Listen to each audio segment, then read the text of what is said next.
Let us pray. Guiding Spirit of God, expand our vision during these next few hours. Help all of us, speakers, participants, to remember our traditional prayer to you, loving Spirit, that you renew the face of the earth. And give us a vision as wide as that petition and the understanding that nonviolence must reach across all boundaries, all societies, all cultures. Help us, in a word, to think big as we consider the breadth and depth of gospel nonviolence. This we pray in all sincerity to you, Lord and giver of life. Amen.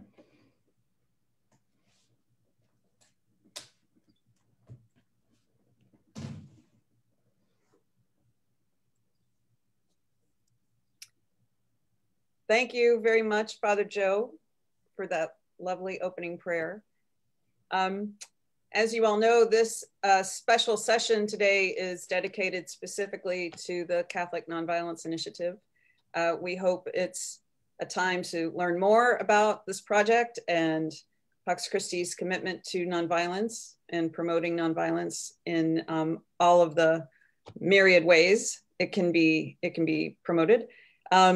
We're very happy. We're going to have an opening plenary with 3 great speakers, and then everyone will be sent to a breakout room. There are 4 breakout rooms, as Johnny's been explaining, and each breakout room will talk about a particular aspect of the work of nonviolence, while 3 will really focus on the work of nonviolence. The Today's Social Movements is going to be very interesting, talking about how nonviolence is integrated into civil society, civil resistance movements. And the Laudato Si breakout group is really talking about how nonviolence is going to be integrated into the work. The Vatican has a very ambitious 7-year plan to integrate Laudato Si into the church. And so that breakout room will talk about nonviolence and Laudato Si.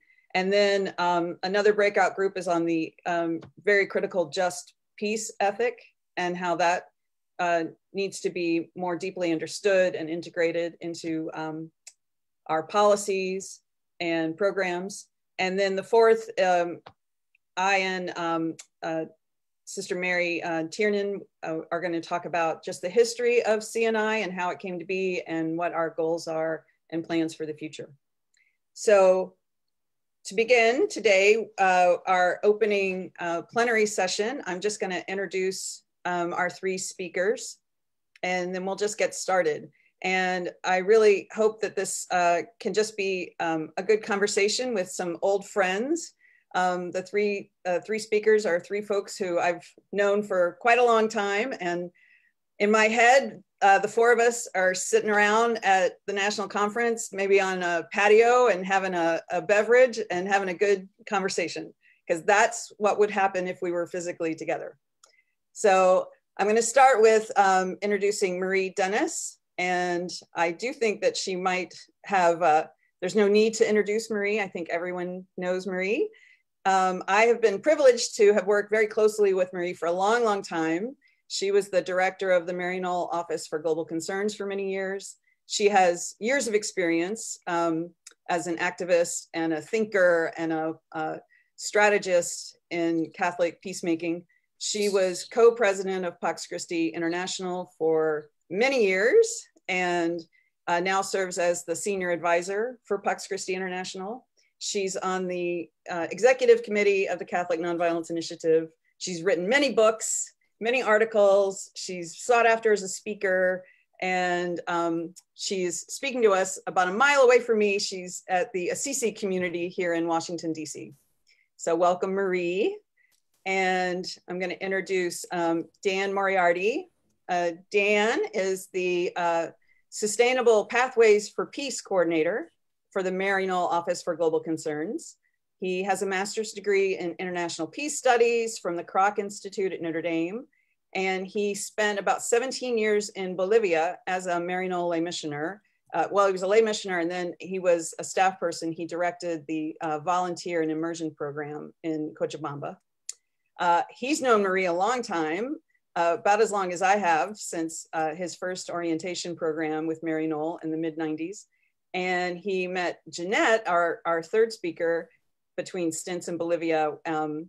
Dan worked for 6 years as a social justice minister and campus ministry at Seattle University. And Dan is currently on the local council for Pax Christi Metro DC Baltimore. And our third speaker is, I mentioned her, Jeanette Rodriguez, is a professor at Seattle University and teaches in the Department of Theology and Religious Studies, where she was previously chair of that department. She is the director of the Institute for Catholic Thought and Culture and holds the Malcolm and Mary Stamper Endowed Chair in Catholic Intellectual and Cultural Traditions at Seattle University. She's the author of several books and articles concentrated on US Hispanic theology, theologies of liberation, peace building, and women's spirituality. She is a licensed marriage and family therapist. She's a former member of the Pax Christi USA National Council. We got to serve together. That's how Jeanette and I spent our time together. Had a lot of good memories on that. And she's the mother of two, and some of us who were on the call a little while ago got to see her very, very adorable one-year-old grandson. So I'm so happy to see the three of you. So I think we're gonna kick off. Marie is gonna start today's conversation, just giving us a framework, and we're gonna just keep going from there. So go ahead, Marie. Terrific, thank you, Judy. I have to apologize to begin with for having earphones on, but living in the city can be sometimes dangerous on webinars. There is somebody who's having a great time in front of our house, riding a very loud motorbike right up and down in front of us as a community. So excuse the background noise.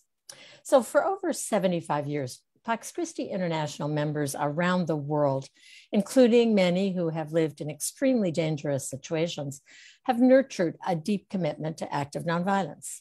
In the US, Pax Christi members, all of you, have repeatedly tried to stop war after war, preparations for war, the arms trade, and the militarization of our foreign policy, as well as the systemic violence of racism, economic injustice, terrible immigration policies, the death penalty, and on and on. War is not the answer. We have chanted over and over on street corners across this country. After 9/11, as the US retaliated in Afghanistan and in the lead up to the war in Iraq, we joined millions of people around the world to plead for sanity, to no avail. About 10 years ago, Pax Christi International began to collect stories about the methodology, impact, success or failure, faith connection or not, of nonviolent practice from different contexts where our members live and work.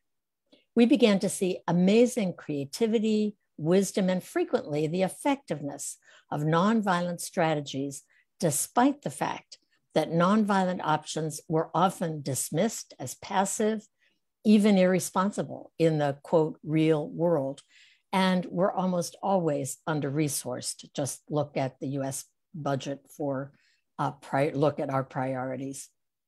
We were tired of being dismissed as naive when we challenged violent responses to threatened or actual violence.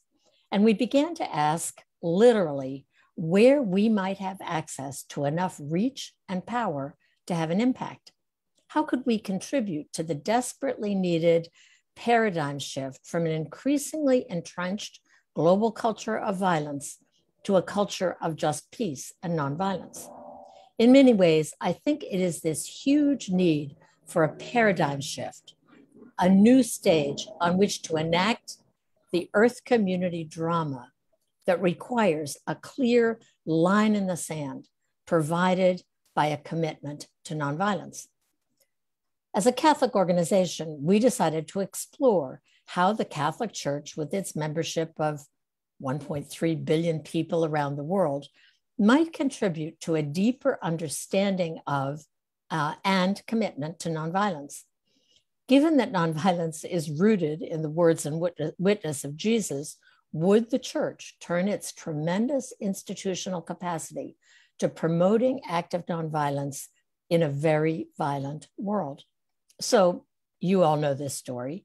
5 years ago, a small conference in Rome, co-sponsored by Pax Christi International and the Vatican, that in itself was a small miracle, wrote an appeal to the Catholic Church to recommit to the centrality of gospel nonviolence.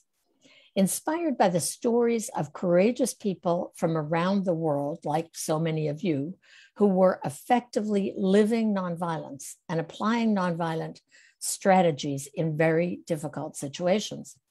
The 2016 Rome conference was called a landmark conference, and by movement of the Spirit for sure, it made much bigger waves in the church than we thought possible. From the beginning, as we expected, we encountered skepticism and opposition to making nonviolence the central teaching of the church on war and peace, violence and security. Some opposition came from those who are benefiting, making fortunes from war, from preparations for war, and from manufacturing and sale or trafficking in weapons. That's not a surprise. Opposition also came from those who have influence in the world of, quote, realpolitik, and who want to be taken seriously and believe that they will be considered naive if they promote nonviolence. Surprisingly, though, opposition also came from people who are actively working for peace, but who see a commitment to nonviolence as unimportant, peripheral, perhaps not helpful. I believe that the church actually might reach some of that first group, those who are making fortunes from war and violence. At least Pope Francis is trying with all his might, but their opposition is not so much the topic of our conference today. Rather, we thought that this would be a good opportunity to try to understand better the hesitation to embrace nonviolence fully that we have encountered among theologians, activists, hierarchy, church leaders, even as we have seen a remarkably strong interest in nonviolence within the church and in societies around the world. Nonviolence is not passive. It is broader than pacifism. And it is not just one more issue in competition with all of the important issues that concern people of faith and goodwill. It is quite simply a spirituality, a way of life, and a universal ethic that is essential to the survival of humanity and to the future envisioned in Laudato Si, Fratelli Tutti, and in so many other inspiring Pope Francis messages. Some people object to the word nonviolence, saying it's too negative. Don't you have another word you could use? But it is actually a very clear word, and despite many efforts to find one, no substitute language has surfaced. Actually, the word nonviolence is the English translation of the Sanskrit term ahimsa, non-harming, nonviolence. Nonviolence scholar Michael Nagler says that in Sanskrit, abstract nouns often name a fundamental positive quality indirectly by negating its opposite. So, for example, courage is conveyed by ibahaya, which literally means non-fear. Kindness is conveyed by akrodha, or non-anger. And the Buddha's avera, or non-hatred, means love. The word nonviolence then is a kind of double negative that, again, to quote Michael Nagler, stands for something so original that we cannot quite capture the meaning with our weak words. Nonviolence names a core value of the gospel in which Jesus combined an unmistakable rejection of violence, of direct, structural, and cultural violence, with the power of love and truth in action for peace and justice. Nonviolence is that elusive, critical concept at the heart of the gospel that followers of Jesus have been trying to understand and apply to their lives for well over 2,000 years. Love your enemies, put down your sword. Let the one who is without sin throw the first stone. Everywhere it seems that human beings are yearning for that new paradigm, shaped by right relationships between humans and between humans and the natural world. Nonviolence is the clearest route to what would characterize such a new paradigm: just and sustainable peace, integral human development, a healthy planet, expressed in Laudato Si's concept of integral ecology. But too often, nonviolence is misrepresented, misunderstood, too narrowly defined, or wrongly dismissed as either passive or naive. Many of us think of nonviolence only as civil resistance, chaining oneself to a fence or crossing a line, which is very important, but only one part of the story. Others think of nonviolence only as a personal spirituality or an interpersonal practice, nonviolent communication, or community-level conflict resolution. Also very important, but missing the tremendous socio-political potential of nonviolence. In fact, one of the greatest gifts of our age, as most of you know well, is empirical evidence that active nonviolence is a positive, constructive, and powerful force for social change. A diverse set of nonviolent alternatives and approaches, from diplomacy to trauma healing, from restorative justice to accompaniment, from civil resistance to music and humor, are effectively dealing with violence without using lethal force, transforming conflict, protecting people, communities, and the earth at risk, and fostering just and peaceful alternatives. As you know well, nonviolence is both obstructive and constructive. Pope Francis wrote a strong and clear reflection on nonviolence in his 2017 World Day of Peace message on nonviolence, a style of politics for peace. In it, he said, in the most local and ordinary situation and in the international order, may nonviolence become the hallmark of our decisions, our relationships, and our actions, and indeed of political life in all its forms.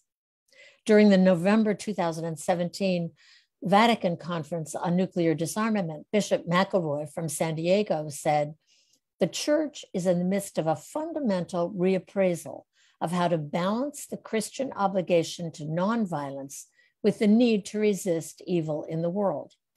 The traditional norms of just war increasingly appear to be incapable of effectively constraining violence in the modern world. The power of nonviolence, once relegated to the category of romantic idealism, has emerged," he said, "as a potent force for social transformation and the building of lasting peace." In Fratelli Tutti, Pope Francis moved the just war tradition literally to the back shelf in the Vatican. Over and over again, he reveals a clear understanding and a deep commitment to all that nonviolence represents. As Bishop McElroy said, we are witnessing a major evolution in Catholic thinking about nonviolence. But many in the Church, even at times Pope Francis, seem to shy away from fully embracing the concept of nonviolence, or from using the word nonviolence, even when it would perfectly fit, be perfectly appropriate, as in Fratelli Tutti. Our question today is why? Thank you. Thanks so much, Marie. That was great. I am going to move on to, let's say, Jeanette. Are you ready? Yes, I'm ready. Thank you. Well, greetings of peace, everyone. And thank you once again to the planners and the organizers and the visionaries for inviting me to share some of my personal reflections with you. That was a wonderful summary that you just gave, Marie. And so I'll skip my first few comments that I was going to make about the different levels of violence that we experience, although I want to include in that not just structural, systemic, cultural, but the attitudes that we have, the microaggressions that we initiate. It's a much more nuanced kind of violence, but it's constant, it's perpetual, and minoritized communities in particular feel this. So as I was thinking about what I have to offer, because this is going to be a great conference, you have people talking on all these different levels. So I was thinking, well, is there something missing that maybe I can contribute, coming as both a theologian and as a clinician?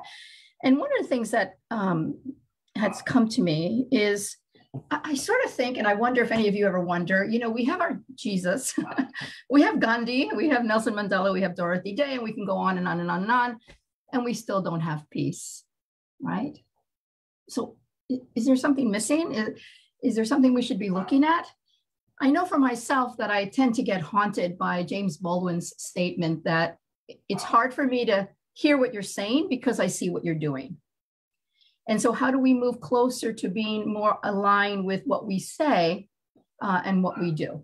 You know, I know for myself, I'm always shy about talking about this because I had to take nonviolence training 3 times. It just was very difficult for me, and I was really resistant to it. Partly because I grew up in the projects of New York. And so any of you who know about that situation know that you have to create a persona that if somebody stares at you more than 3 seconds, you have to say, you got something to say? Otherwise, you get beat up, right? And so you sort of come up with this defensive persona. I'm also Latin American. I'm also a clinician that has worked with survivors of genocide and massacre. And so I've been exposed to the levels of brutality that one can't even imagine. And it wasn't until I did my own interior work, and it wasn't until I realized this is not something to be done alone, right? But in community. And I learned this, especially in my time in El Salvador, where I witnessed from the people who make up the Church of the Poor and the Church of the Martyrs, really this posture of nonviolence and how one is to live that way. We have great research and data from Erica Chenoweth and Mary Staffian, you know, about how nonviolent strategies are twice as effective in achieving social change. And I'm sure you'll be exposed to that during the conference. But what I'd like to offer, and I'm going to put on my clinician hat on for our reflection, is what I call the inhibitors to maintaining a posture of nonviolence, to see if that gives us any insight. I am not saying that this has to happen first. Sometimes you have to go in order to go out. Sometimes you have to go out in order to come in. But since I noticed nobody was really talking about this, what I call this interior work, I thought I would go that way. So let me share my screen. And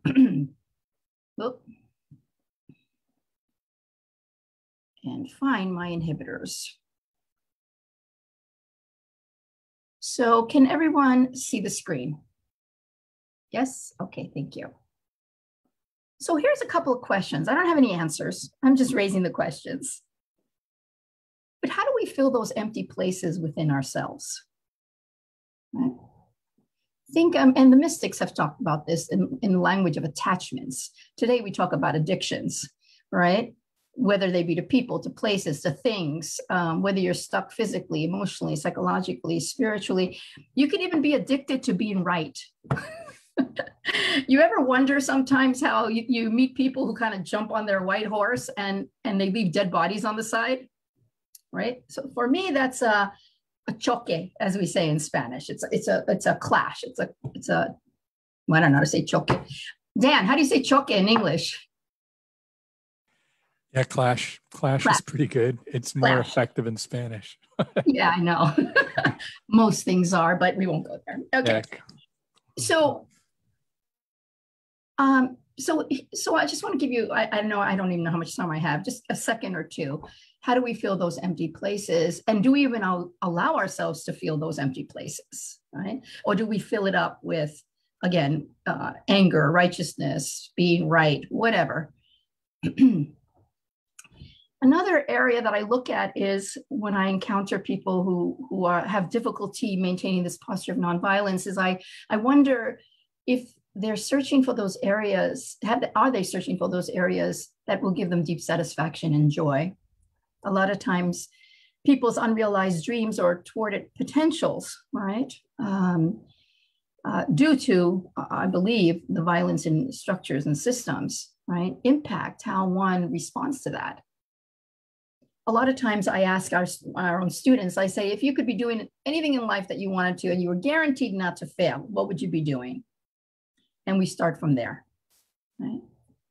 And so the questions, again, that I offer are, am I expressing and moving forward in all the areas of my life? Or am I ignoring the difficult places in order not to take self-responsibility? Is this making sense to people? Just give me a nod. Yes, thank you. Isolation. I'm going to give my age away here, but Marlene Dietrich was this great actress, and she used to say, I want to be alone, right? And there's a part of us that sometimes we want to go off and sort of be alone in our pain and in our isolation. But I found that healing really happens in the eyes of others, and that true authenticity requires that we drop our masks of composure. I saw this a lot in the comunidades de base of Latin America, where the women come together and reflect on scripture, but in light of their life, of what's going on in their life, right? I remember a story of being in El Salvador, listening to the mothers of the disappeared. There was one woman in particular who was sharing how she found her son mutilated in the fields. And people were devastated as they listened to this story, and she comes to an end and we're like, ah. And then she continues and she talks about her second child and then her third. She had 9 children, and every one of those children, every child was assaulted in some way, in a level of brutality, once again, that we can't even imagine, I, of course, in my New York Latina passion and personality, am angry and upset and say to her, Señora, pero ¿cómo? I go, how is it possible to get through something like that? Because I know that if anybody did anything to my child, I would kill them, right? Now I'm sitting all the way in the back. She's all the way in the front. She gets up from the table. She comes around the room and she starts massaging my neck and my back and telling me, por favor, no te pones así porque te vas a enfermar. You shouldn't let this happen to you because it's going to make you sick. And I was just so thrown because of her capacity and the capacity to move beyond your own pain, your own suffering, to care for another, and in this case, a stranger. I have a similar story of what happened when the migrants were crossing the Devil's Path, the desert. And there's a group in Arizona called the Good Samaritans, I think, and they sort of kind of hang out there to see if migrants are coming through and maybe they need food or water. And so they're just very vigilant. And so the Mexican migrants come, and the Good Samaritans yell out to them, is everybody okay? Do you have food? Do you have water? And of course, the Mexican group kind of huddles together, and then one of them steps out and says, quote, we don't have any food, but we have a little bit of water that we can share with you. Right? This capacity, right? What is it? Where does it come from? Emotional dishonesty. Are we being emotionally honest with people and with ourselves? Do we have boundaries, right? Do we have healthy boundaries? And can we ask ourselves, is this my stuff or their stuff? I know when I'm in my New York mode, I'm like, well, if it's not me, it must be them. But this is different. This is softer than that. Living in the past and knowing our life histories as we know them. A lot of times I tell my children sometimes there's a difference between what they're experiencing and reality. So let's do a reality check, right? But remember that no matter what has happened to us in the past, that we're more than the sum total of all our incidences. And we're bigger than whatever it was that has happened to us. And we may not be able to take responsibility for the incidents, but we can take responsibility for what we thought, what we decided, how we perceived, what we believed, and how we choose to respond, right? Resistance to the desert. And this is where I think a spiritual practice becomes very important. Do we allow ourselves to experience our deepest pain, our grief, our fears? This is something that is not easy for most people. And they don't want to go there. And sometimes they feel going there is sort of self-indulgent. But it's in the resistance to feeling that we get sick, right? That we despair, right? Not in the feelings themselves.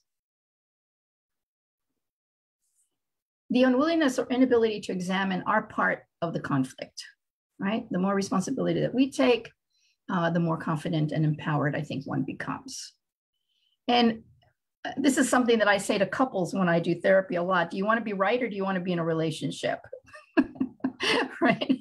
So is there a need to be right in this situation? Misaligned integrity or lack of self-esteem or a feeling of personal power. These all things I think said and unsaid impacts our behavior and how we respond to people.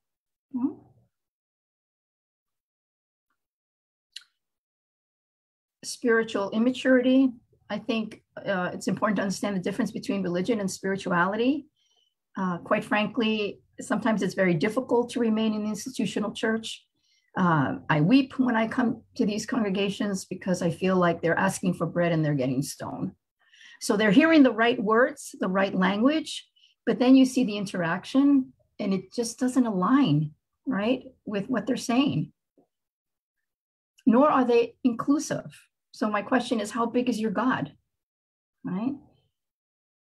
And do we really want, and this is, insights from what I consider the contribution of spirituality by America, which is the AA 12-step program.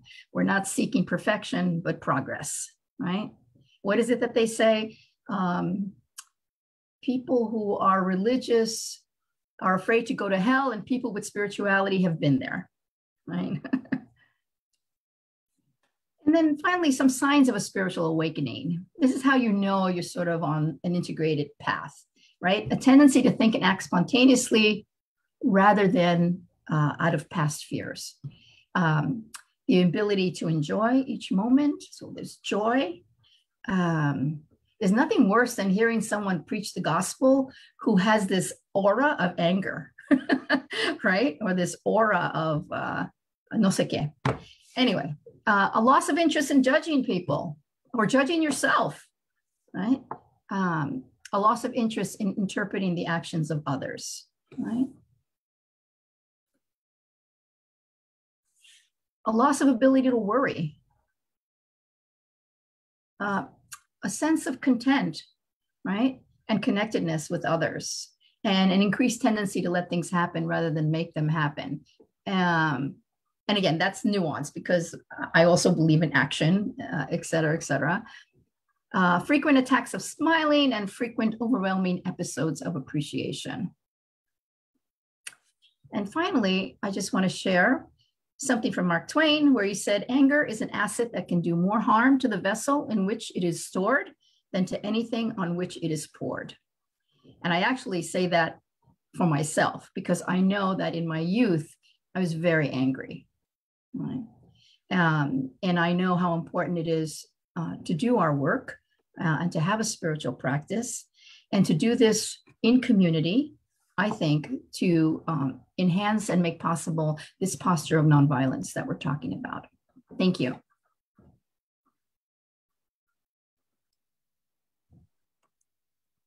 Thanks very much, Jeanette. That was very helpful and useful shift. And so often our conversations are quite intellectual or policy-based. And that was a really great way to sort of pull it back into our hearts and our inner life and how critical that aspect of building nonviolence is. So thanks very much for sharing that. I'm just going to shift now to Dan.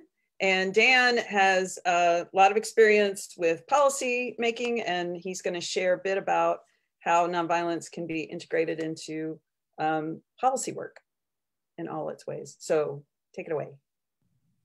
So to pull it right back out of the heart space again, back in, but I promise it won't be intellectual. We're not anti-intellectual, Dan. Yeah, you said it was supposed to be like sitting around having a drink and a conversation. Jeanette doesn't always bring slides to those conversations, but that is actually the kind of thing we tend to sit around and talk about, whether that's a good or a bad thing. Yeah, but I use cartoons, Dan. I use cartoons. I think that hopefully this does though complement well, because I think a lot of those same themes have parallels in policy spaces, which is a pretty different conversation, but kind of getting back to what Marie mentioned about the word nonviolence and the sort of binary nature of it that helps us to understand what we're talking about by comparing it to its opposite. I think, in the same way that you don't just come to nonviolence through, say, anger management. It's all of that spiritual wealth that Jeanette was talking about, and filling yourself up with all of that allows you to become a nonviolent person on a personal level. And similarly in policy, it's not just, a lot of the resistance to nonviolence is often about the idea that it's something passive, or it's only one thing, it's nonviolent direct action in the streets.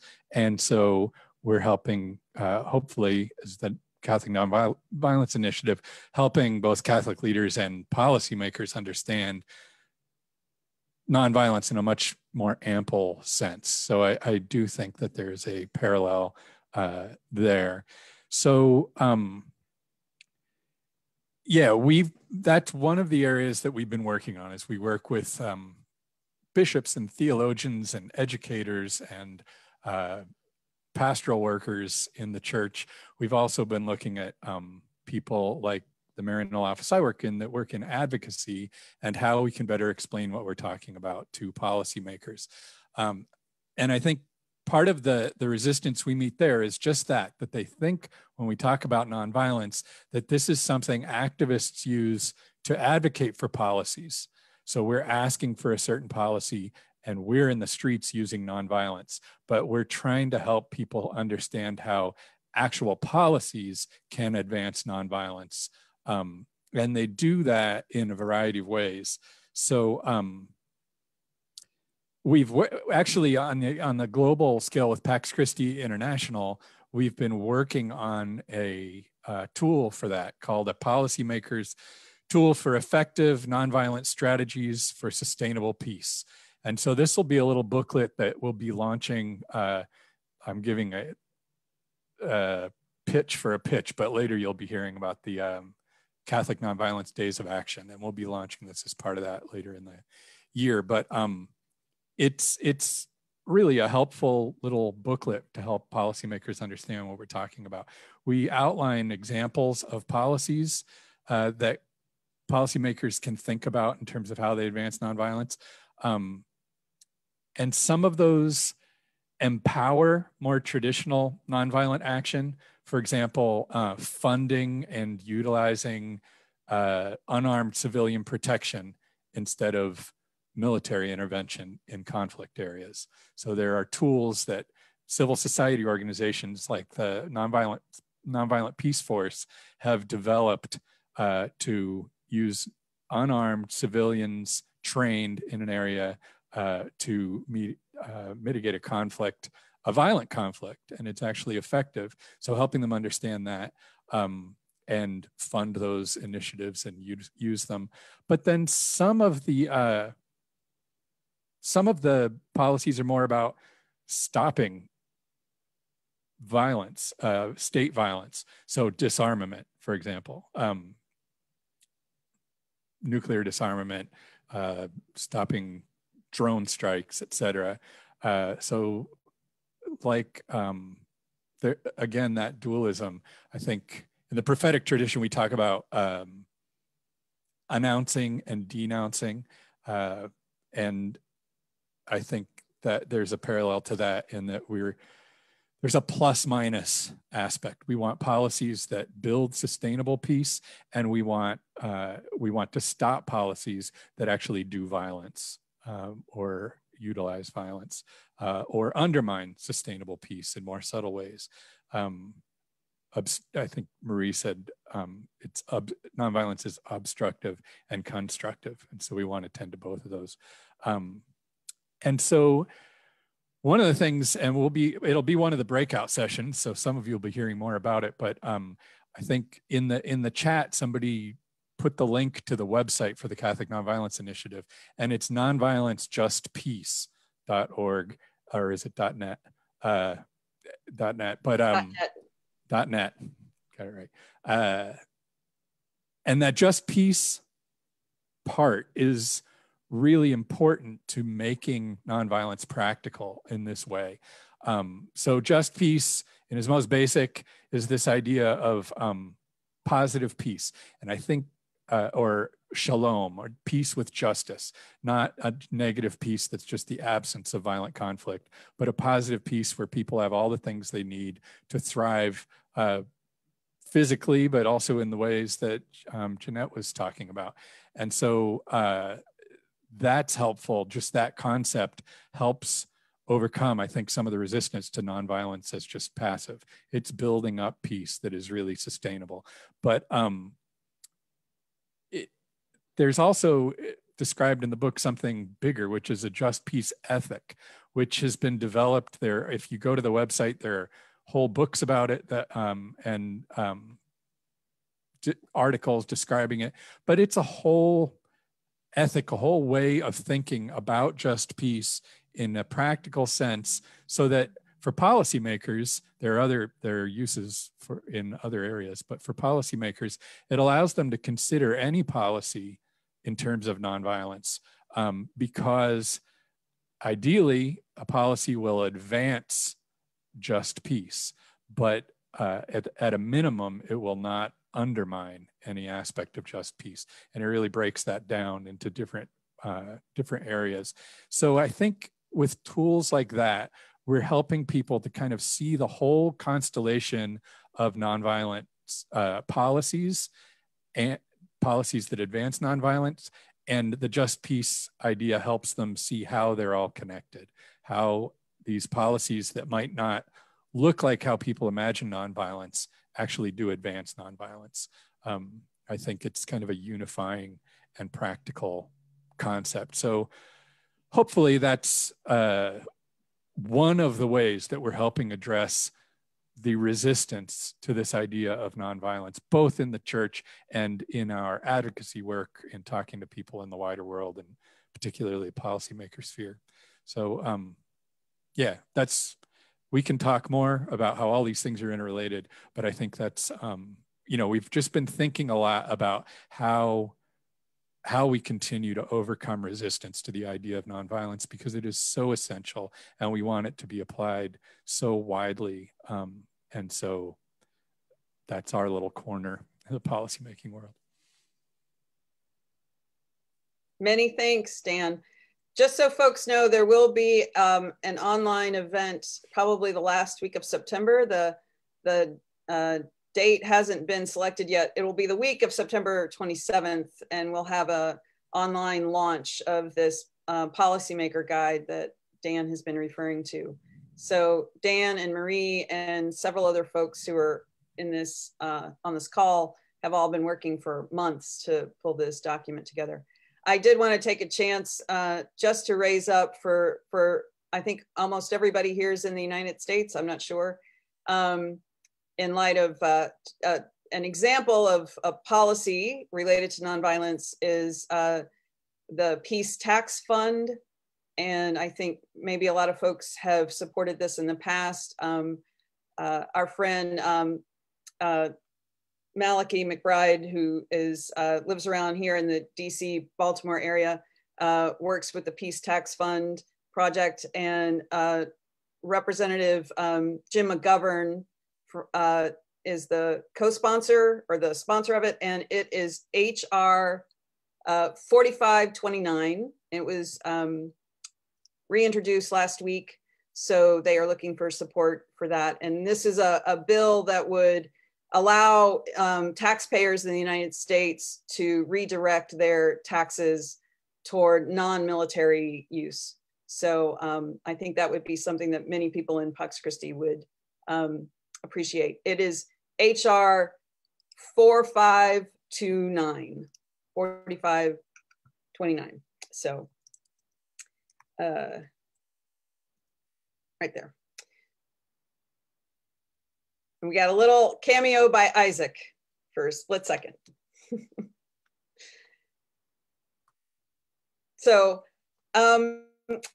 I just we have a little bit of time for chats with Marie and Jeanette and Dan. And if folks have a question they want to share, I'm not sure that we'll get to a whole lot of questions, but please write something in the chat box if you'd like.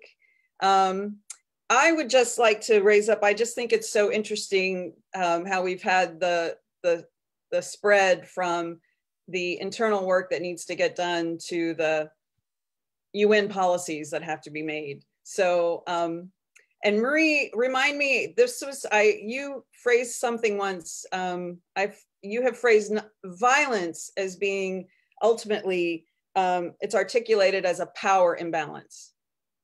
And doesn't that really connects from interpersonal relationships all the way to bilateral, multilateral policies. So I don't know if you want to speak a little bit to that.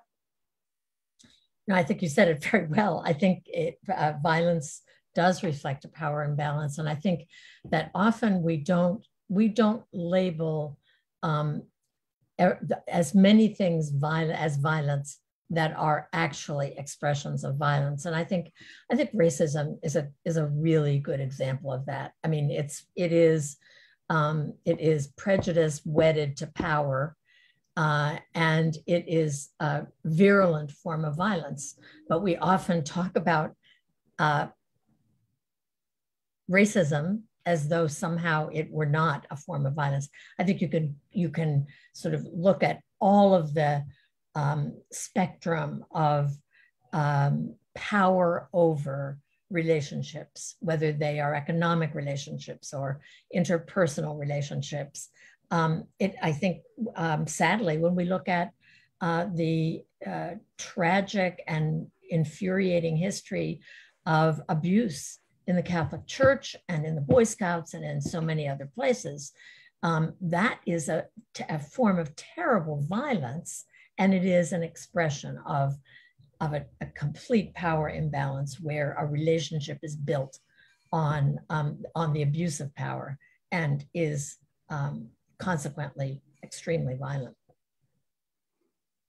Yeah, I meant to say that earlier, that dichotomy is so important, because often our barriers to understanding nonviolence are not really understanding violence. I mean, that's so much of the work you see on nonviolence today is helping people name forms of violence, whether it's environmental degradation or institutional or microaggression, you know, the sort of ends of the spectrum of racist violence. They're just things we don't recognize as violence. So being able to work to overcome them is that much harder. It also deeply challenges us to be creative in imagining what we mean by nonviolence, that nonviolence is a vast, expansive, deep, and often very effective approach to life. But we tend to, as we were all saying, we tend to lock it into one corner or another. Yeah, I think we've talked sometimes among us ourselves in the Catholic Nonviolence Initiative work about striking the right balance between helping people have a more expansive understanding of nonviolence and not expanding it so much that everything is nonviolence and so it becomes meaningless. And I think that idea of the power differential and understanding it in relation to violence and better understanding violence helps to keep it meaningful while still expanding our understanding. You know, one of the things, one of the initiatives at my own university is a training that's offered to our students called nonviolent communication. That sometimes even the way we speak to one another, we don't realize that we're trumping one another, right? And people who are sensitive pick that up, right? And so I'm just wondering if there's just a different, you know, like when we think we're right about something, maybe ask a question, you know, instead of putting it out there in such a way that makes the other person feel slam dunked. Does that make sense? Mm-hmm. And I know these things seem very little, very minute, but this is the kind of stuff that I hear in the therapy session, right? So what I hear in sessions like that forms my theology and vice versa, right? Things you wouldn't even imagine. Yeah, I mean, and I have plenty of stories if we have time, but yeah. So how we talk to one another, how we be with one another. It's just there, can we be gentle and effective, you know? So someone is asking what microaggressions are. So it's, a lot of times it's very passive aggressive. I'll give you some examples. It's when people ask me where I'm from, and I say I'm from New York, and they'll say, well, where are you from originally? And I'll say New York.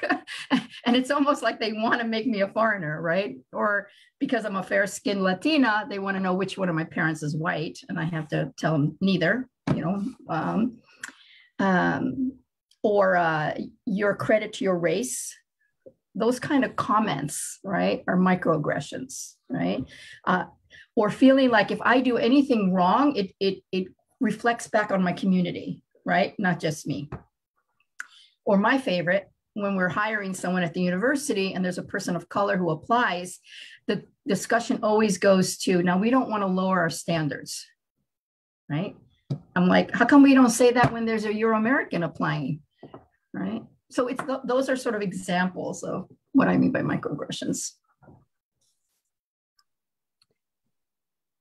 Thanks. Yeah, we've had a few questions about just tools and that people can use. I do think we could probably send a message to all the participants with some list of links that people might find useful. Just to go back to Jeanette, there is one question for you. The inner work that's recommended, done in concert with the work on being nonviolent in our action and our way of living. Does the inner work come first, and then we're ready for the nonviolent outer work? Yeah, no. If we waited for that, we'd never get anything done. So no, it's think of it as a dance, right? That sometimes you lead with the inner work, sometimes with the outer work. That's what I meant with sometimes you have to go out in order to go in. So I went out and I was involved in the people's struggle in El Salvador, and that helped me go in, right? Now I'm doing a little bit more inner work in order to go out again, right? But I wanted to respond to one of the questions here about intention. The intention is not harmful. I'm not big on intentions. I'm what's called I'm an impact analyst. So you step on my foot and you hurt me. You didn't mean to hurt me. It wasn't your intention to hurt me, but you know what? It hurt, right? So I tend to look more at impact than I do at intention. Okay, thank you. I think too, though, there's you talked a lot about healing. And I think when our response to violence seeks healing, then the accountability piece maybe makes more sense to people, because if I step on your toe and it hurts, it's easy for us to have a conversation where I'm saying I didn't mean to, not because I don't think it actually hurt, but because I feel like I'm being unfairly accused as if I'd done it on purpose. But if we can both have a sense of, you know, what we're really trying to do here is recognize the facts of what happened so that we can work together to make it not happen again. I mean, the example of stepping on a toe, that might seem a little grandiose, but I think you know what I mean. No, I do. But, and what I'm speaking to is where people stay at the I didn't mean to versus can I help you walk to the next chair? You know, like let's say you hurt me and I can't, you know what I'm saying? It's sort of to stay there, you know, as opposed to doing something. The same thing with anger. I'm not saying there's anything bad with anger. I don't think there's anything wrong with any feelings.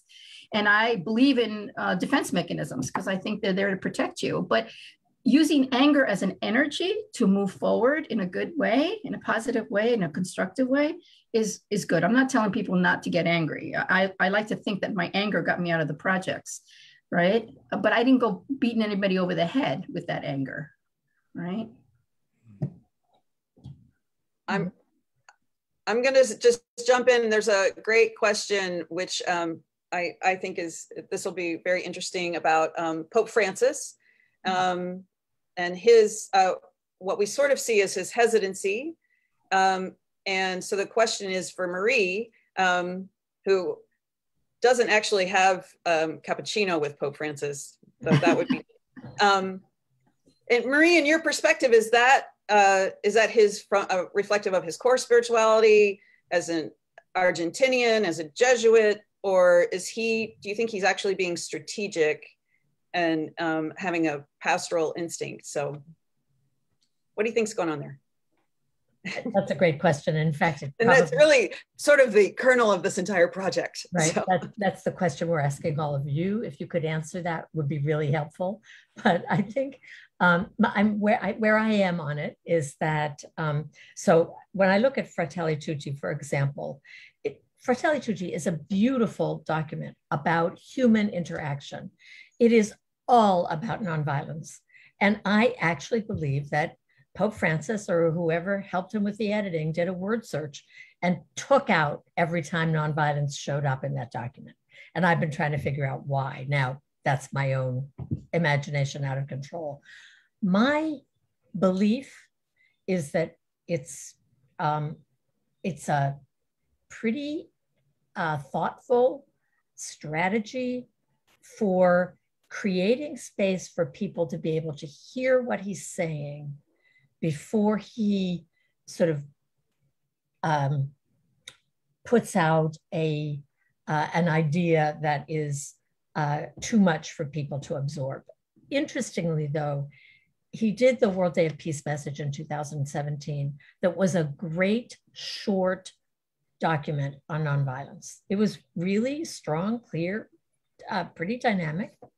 And then he has fairly often referred to nonviolence, but not as often as he could have. In Fratelli Tutti, he actually took on the just war tradition, which was the flashpoint in our appeal from the 2016 conference. The phrase that got the most pushback was in our asking for the just war tradition to be moved onto a back shelf in the Vatican. Pope Francis did that, and we had actually not emphasized that in the last 5 or 6 years of pretty intense dialogue with the Vatican. We just decided let's try to build our conversation around all of the multitude of dimensions of nonviolence, a few of which we've been able to touch today. So my real hope is that I believe that Pope Francis has a pretty amazing instinct for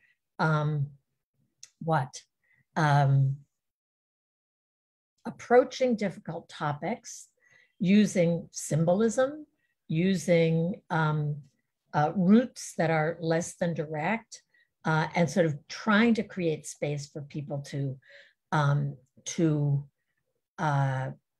absorb the foundation, the sort of fundamentals of what he's saying. So that's what I'm hoping he's doing now.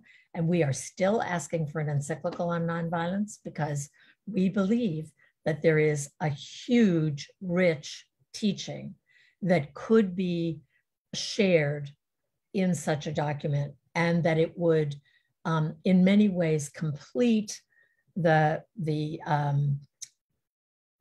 package of Laudato Si, of Fratelli Tutti, and his other works.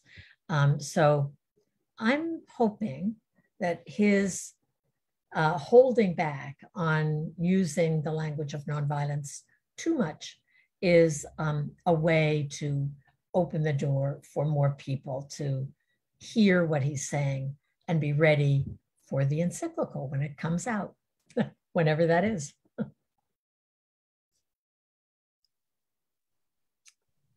Thank you, thank you. Again, I'm seeing some comments, just some questions about some tools that exist. And I do think that we'll be able to, I don't know if people are able to add resources, right, that I'm not fast enough to, but I think that a list of resources can be sent to the folks who are on this, on the Zoom call, just for your own further education and research. So keep an eye out for that. And though, Judy, I would repeat spend time on the nonviolencejustpeace.net, because it has a world of resources. And I think, it's a lot of stuff, but it's worth exploring, because you and other people have done a lot of work to put it all there. And I think if anybody needs to know about it, it's those who are gathered for a national Pax Christi conference. So definitely do check it out. There are other resources, and we'll try to get things out, but you'll find a lot about everything that's been mentioned and more on that website. But I would also add, look around yourself, look at your own experience, look at what's happening in your own communities, your families, your parishes, your universities, and identify those places where violence and nonviolence intersect. Pay attention to what violence looks like, but also pay attention to what nonviolence looks like. I think one of the lessons that we've been learning over these years has been how rich is the experience of nonviolence in different contexts.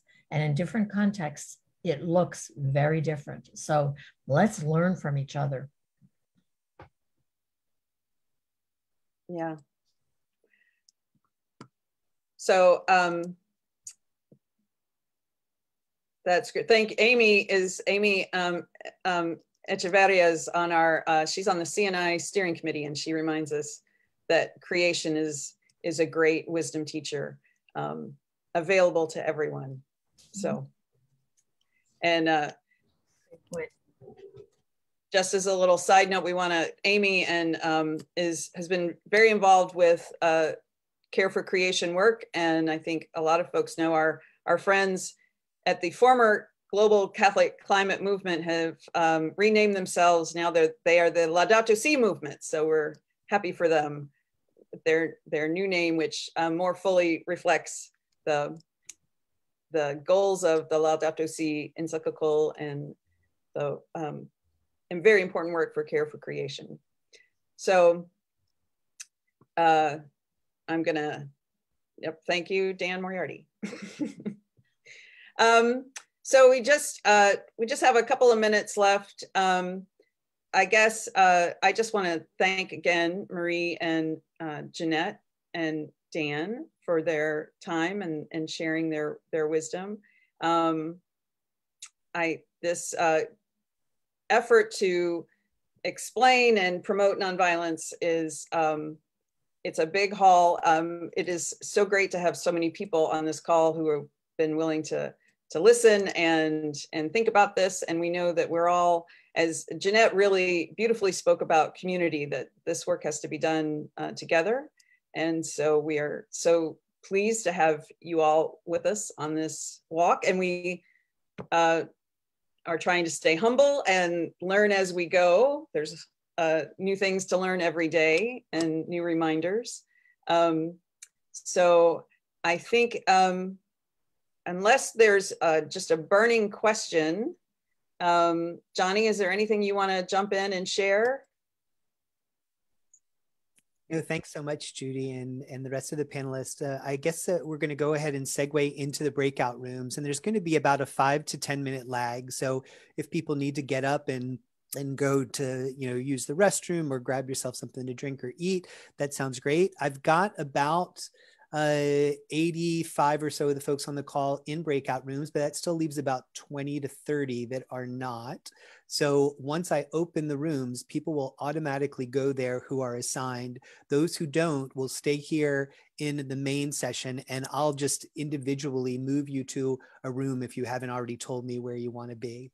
So I'm going to go ahead and open up the rooms now, but know that there'll be probably a 5 to 10 minute lag until each of those panels start. And just so everybody will be back in this main room at 4 p.m. That's correct. 4 p.m. Eastern time. Yep. Sorry, Yep. 4 p.m. Eastern, that's right. Thank you. Thanks all. I'm going to go ahead and open the rooms now.